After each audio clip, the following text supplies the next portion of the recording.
Thank you, Dr. Ronnie. Once again, thank you, Dr.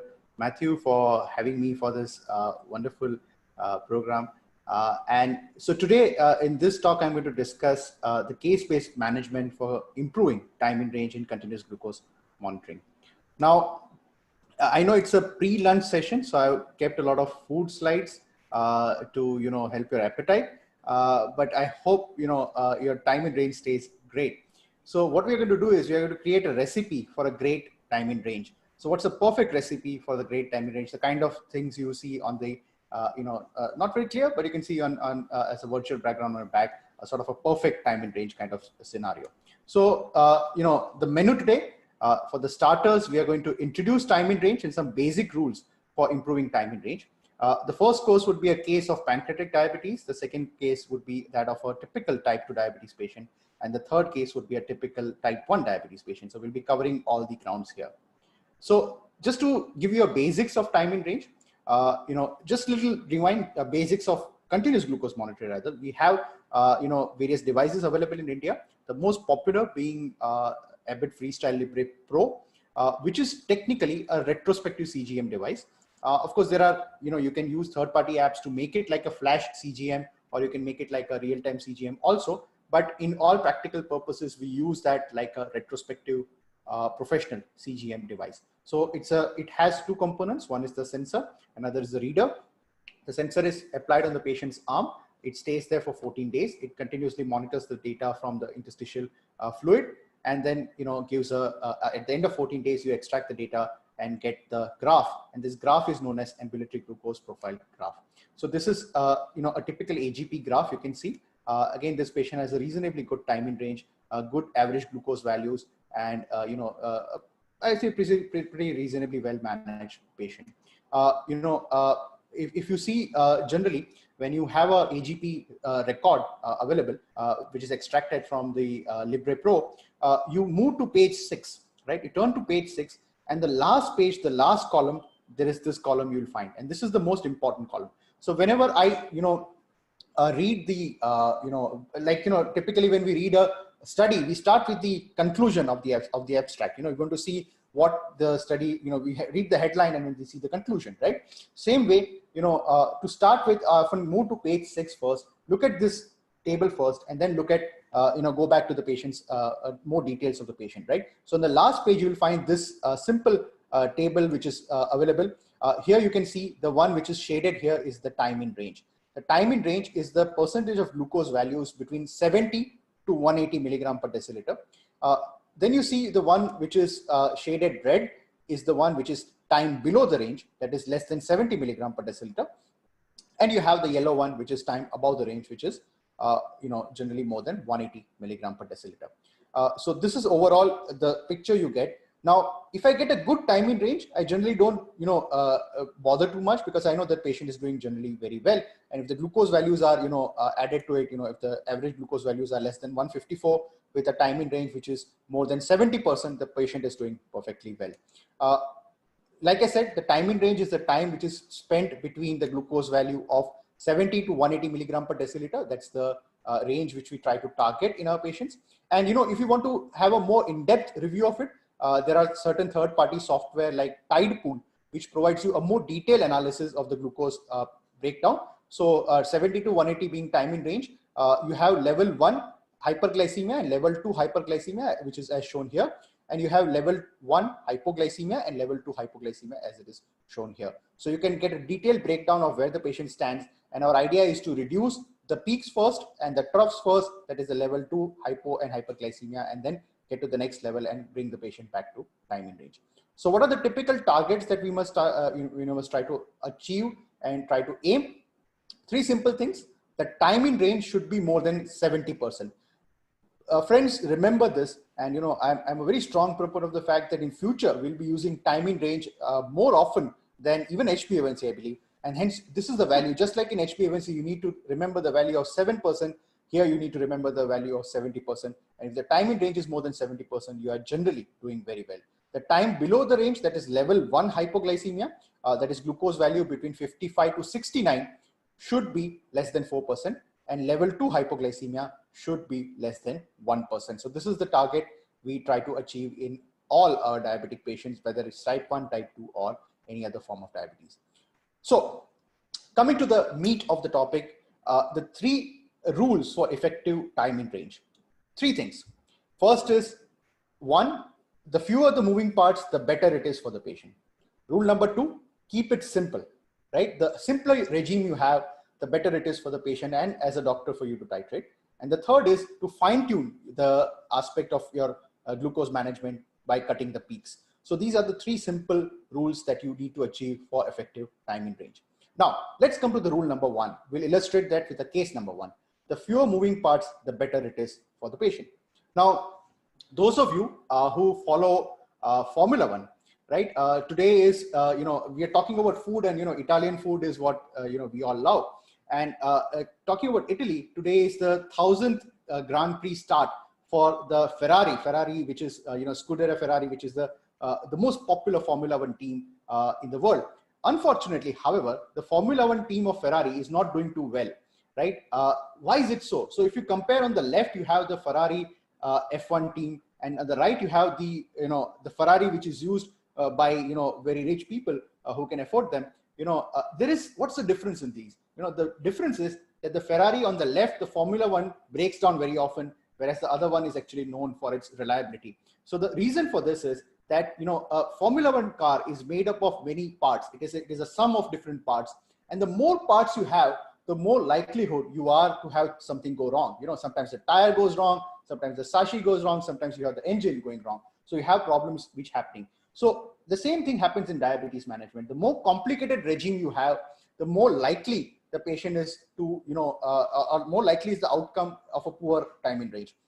The patient is on too many insulin, too complicated regimen, too many oral drugs, the compliance will come down, the patient's, the chances of error will come up, and all these problems will affect the time in range overall.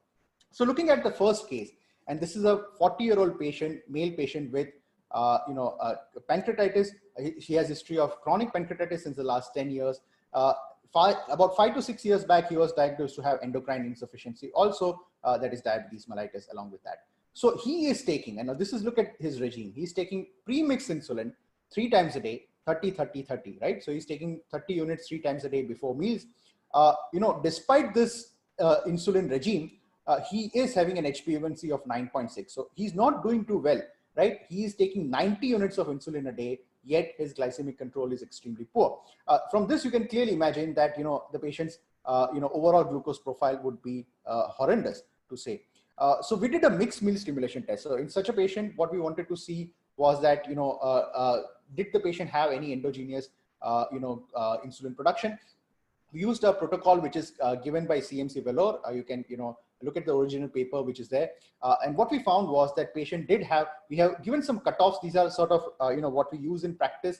We call it Ohm's protocol, but these are the typical cutoffs that we use for determining the the results from a mixed meal stimulation test. So you can see here, the patient had a good, reasonably good endogenous insulin production. So what we thought, the patient is having high HbA1c, but good endogenous insulin production. Why not give this patient, a sort of a change in regime? So we put him on single dose of basal insulin, acarbose and metformin, a very simple regime for the patient to follow, not very complicated at all. We started with 34 units of basal insulin. Eventually, the final dose, after a little bit of breakdown of glucotoxicity, came to about 30 units. And after that, we put the CGM, right? And you can see here the continuous glucose monitoring of this patient. You can see the average, the time, the daily average is 123. Like I said, the target is less than 154. You can see overall, this is the 70 to 180 range, and you can see most of the glucose readings are within this target range. So you can see the patient is doing reasonably well, except for there are a few, little bit peaks in the late evening. So this is the one. We again got the individual data. This is from 7 Sugar app. His average glucose is 123. His estimated HbA1c, this is known as glucose management index, GMI. Again, friends, please remember this term. These terms will be used very frequently in future because, like I said, this is the future of diabetes management. So it is 5.9. His, overall time in range, which you can see here, is 85%. So more than 70% is doing very well. His time below range is 6.5. We tried to likely to improve this a little bit, and time above range is about 7% here. His coefficient of variation. Now, coefficient of variation is the standard measure for glycemic variability, and this has to be less than 33% or 1/3. So that is, it is around 30%, which is reasonably good, and the patient's standard deviation is also reasonably good. So overall, this patient is doing well from a state where the patient was on 90 units of insulin. The patient is currently on just 30 units of insulin. His insulin dose is cut by 1/3, and with that alone, we have improved the time in range. So the first lesson to learn here is that keep a simple regime. Wherever possible, give one shot of insulin, maybe a basal plus insulin. Try to keep your titration simple. Try to keep your overall regime given to the patient simple. So what we did here was we kept the patient on one insulin. We made a simple titration, overall reduced the friction in the system. The friction here being that, patient has to take multiple doses of insulin. The multiple doses would require multiple glucose, multiple SMBGs, multiple dose titrations, and all these things will lead to a lot of fluctuations. So by keeping the, sort of regime simple, we actually achieve excellent time in range for the patient. The second thing, again, coming to the same idea here, is to keep it simple, right? So the second case, we'll try to again keep things very simple. So this is a different type of patient, and typically our workflow for a type 2 diabetes patient is when the patient comes with very high HbA1c, let's say HbA1c of 10 and 11, we typically start the patient on one basal insulin, or what we start him on is a co-formulation insulin with oral antidiabetics. We adjust the dose of the insulin, mainly the insulin, and some oral antidiabetics in some cases, to achieve the target fasting glucose in the range of 90 to 130 or 140 milligram per deciliter. Once we achieve the fasting sugar in the target range, that is when we put the CGM. So we use a AGP at a slightly delayed phase to get a fine tuning of the glucose. So the main purpose of using AGP here or CGM here is to fine tune the glucose management, and then we follow up after with the HbA1c. So this patient, the second case here, is a 30-year-old, not a very old patient, a male patient, newly diagnosed patient with diabetes. Weight is 105, so he's an obese type 2 diabetic patient. He's having hypertension. First degree relatives are diabetic, so on and so forth. There is, these other parameters here. HbA1c is 11 at the time of presentation, and you can see this, his dyslipidemia is also there. He's having mild increased albumin to creatinine ratio. So we put the patient on IDEC Aspart before dinner. We put the patient on SGLT2 inhibitor with DPP4 combination. We put him on acarbose with metformin combination. So this is what the patient was on. Then what we did was we titrated the once daily IDEC Aspart, which is a co-formulation insulin, 70% of degludec with 30% of Aspart. We sort of adjusted this to achieve the target fasting glucose value.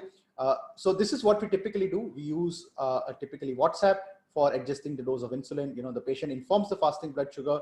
We titrate the dose, as you can see here. Typically a typical day in a WhatsApp chat with the patient. So once the fasting plasma glucose was, or fasting blood glucose with the SMBG was in the target range, then we call the patient back and put the CGM. And you can see here a very good graph. Of course, there are some episodes of hypoglycemia, no hyperglycemic peaks per se. So what we're going to do is we're going to correct this little bit of episodes of hypoglycemia here. Again, if you see, this is the data taken from type 2 lab. 80% of the patient's readings is in time in range of 70 to 180. It should be more than 70%, which is very good.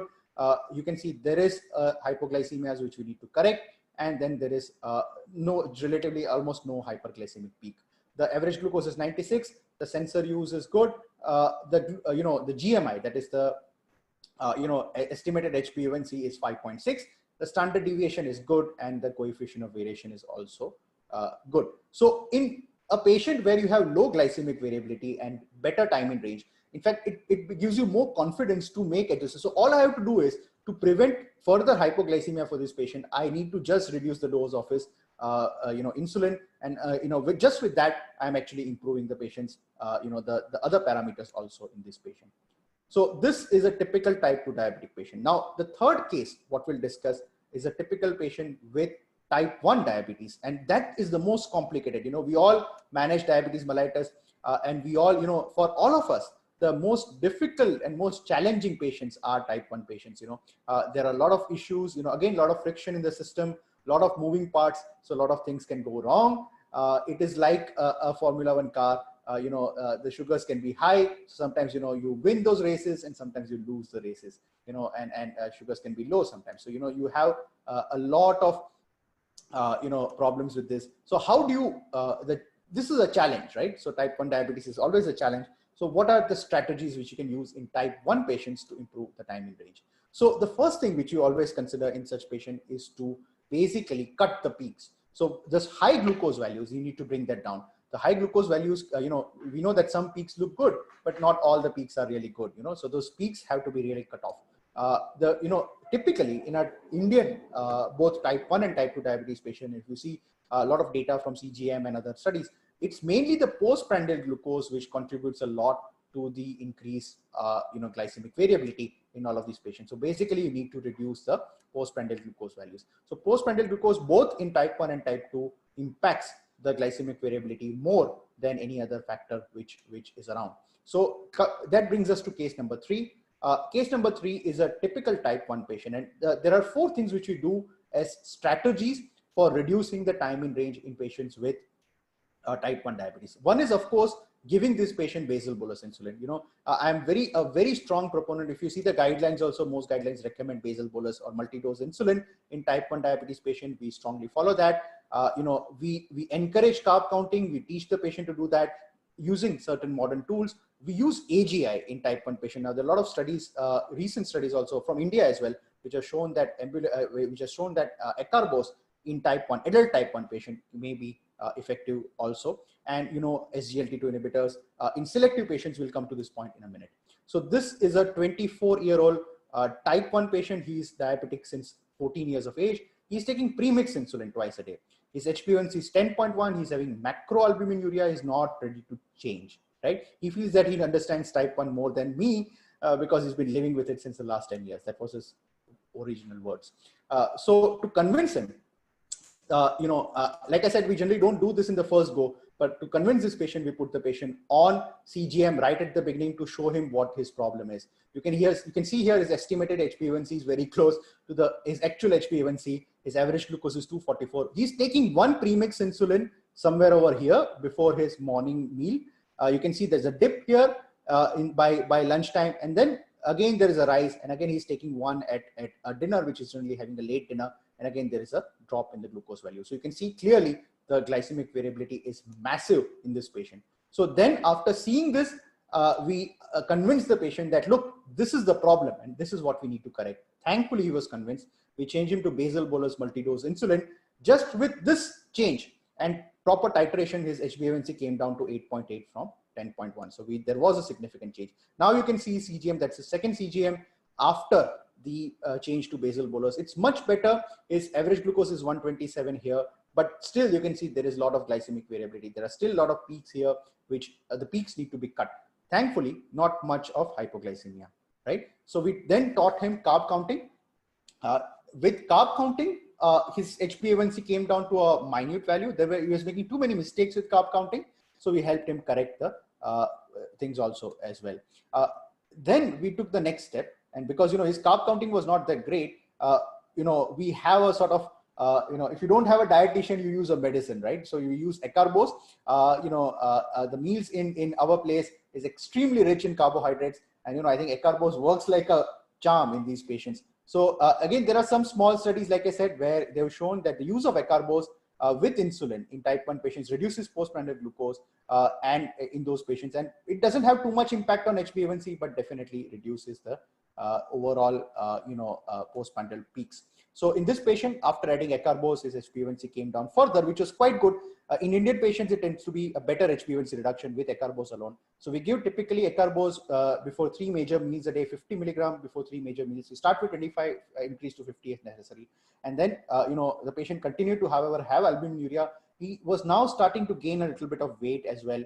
So at that point of time, we decided he was well insulinized.